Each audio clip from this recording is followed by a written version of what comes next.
CM Revanth రెడ్డిపై మాజీ మంత్రి జీవన్ రెడ్డి విమర్శలు చేశారు. అభిమానుల ఆలోచనలకు అనుగుణంగా ఏ పార్టీలో చేరాలనే దానిపై నిర్ణయం తీసుకుంటానని మాజీ మంత్రి జీవన్ రెడ్డి తెలిపారు.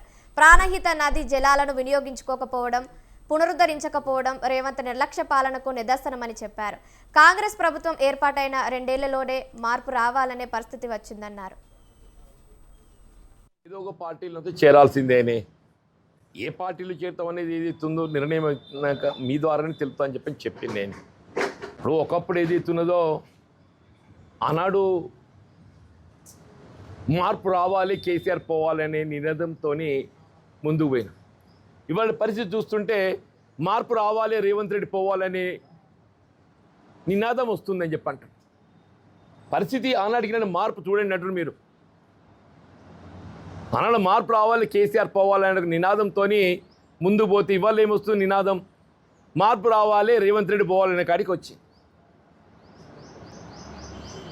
కేవలం 2 సంవత్సరాల కాలం చేసినటువంటి వాగ్దానాలు నెరవేర్చులో ఏదైతుందో, మన ప్రజల ఆకాంక్షల మేరకు ఏదైతుందో నెరవేర్చలేకపోతున్నాం. కాబట్టి ఇంకో this is one of the example అని చెప్పంటున్నాను నేను.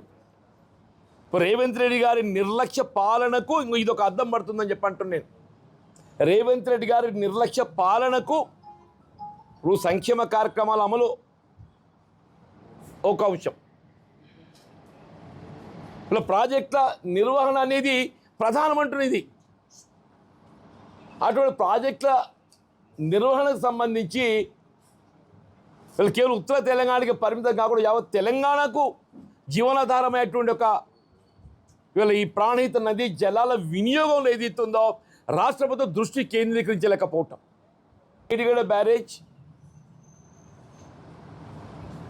డ్యామేజ్, దాన్ని ఇట్ కెన్ బి రెస్టోర్డ్. ఎన్డిఎస్ఏనే రిపోర్ట్ ఇచ్చింది, ఇట్ కెన్ బి రిస్టోర్డ్ అని చెప్పని. దాన్ని ఏ విధంగా పునర్నిర్మాణం చేయాలనేది కూడా వాళ్ళ సలహాలు సూచనలు ఇచ్చిండ్రు. దాన్ని ఏదైతుందో మనం ఆచరణలో పెట్టలేకపోవడం ఇంతకంటే ఎక్కువ నిర్లక్ష్యం ఏం కనబడుతుందని చెప్పంటున్నాను నేను. ఏదో ఒక పార్టీలో చేరాల్సిందేనే, ఏ పార్టీలు చేరుతాం అనేది ఏదైతుందో నిర్ణయం